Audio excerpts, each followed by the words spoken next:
வணக்கம். இன்றைய தலைப்பு செய்திகள். திமுக எம்பி ராசாவை கண்டித்து சென்னையில் ஆர்ப்பாட்டத்தில் ஈடுபட முயன்ற பாஜகவினர் கைது, காவல்துறையினர் பாஜகவினர் இடையே தள்ளுமுள்ளு வாக்குவாதம். காவலர்களால் கொலை செய்யப்பட்ட காவலாளி அஜித்குமாரின் தாயிடம் ஒரே வரியில் சாரி எனச் சொல்வது எந்த வகையில் நியாயம்? இறந்த 23 பேரின் பெற்றோரிடம் ஸ்டாலின் மன்னிப்பு கேட்பது எப்போது? பாஜக மாநில தலைவர் நயினார் நாகேந்திரன் கேள்வி. டெல்லியில் 62 லட்சம் வாகனங்களுக்கு பெட்ரோல், டீசல் நிறுத்தம், காற்றுத்தர மேலாண்மை ஆணைய உத்தரவுப்படி நடவடிக்கை.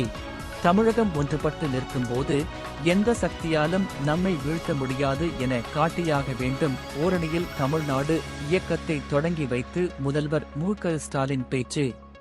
காதல் மோகம் தொடர்புடைய போக்சோ வழக்குகளில் 18 வயதுக்கு உட்பட்டவர்களை கைது செய்யக்கூடாது. காவல்துறை மற்றும் நீதித்துறை அதிகாரிகளுக்கு உயர்நீதிமன்றம் உத்தரவு.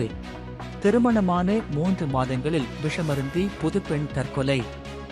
அரசியல் அழுத்தங்கள் இருப்பதால் ரிதன்யா தற்கொலை வழக்கை சிபிஐ விசாரிக்க வேண்டும். மாமியார் சித்ரா தேவியையும் கைது செய்ய குடும்பத்தினர் கோரிக்கை. பாமக எம்எல்ஏ அருள் கட்சியிலிருந்து நீக்கம். அன்புமணி ராமதாஸ் அதிரடி நடவடிக்கை. எத்தனை நாடகங்கள் நடத்தினாலும் திருபுவனம் காவலாளி அஜித்குமார் கொலை வழக்கில் மக்களை ஏமாற்ற முடியாது. பாஜக தேசிய மகளிரணி தலைவர் வானதி சீனிவாசன் அறிக்கை. போலீஸ் விசாரணையின் போது உயிரிழந்த திருப்புவனம் இளைஞர் அஜித்குமார் குடும்பத்துக்கு வீட்டு மனை பட்டா, சகோதரருக்கு அரசு வேலைக்கான பணி ஆணை. அமைச்சர் பெரியகருப்பன் வழங்கினார். ஸ்டாலினை முதல்வர் பதவியில் இருந்து இறக்கும் வரை அதிமுக, பாஜக இணைந்து போராடும். அதிமுக ஆர்ப்பாட்டத்தில் பாஜக மூத்த தலைவர் ஹெச். ராஜா பேச்சு.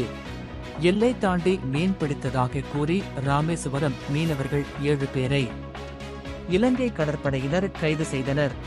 தொழில், வணிக நிறுவனங்களுக்கு மின் கட்டண உயர்வு அமல். அமைச்சர் சிவசங்கர் விளக்கம். மேலும் விரிவான செய்திகளுக்கு அரசியல் ராஜ்யம் மின்னிதழை படியுங்கள். நன்றி.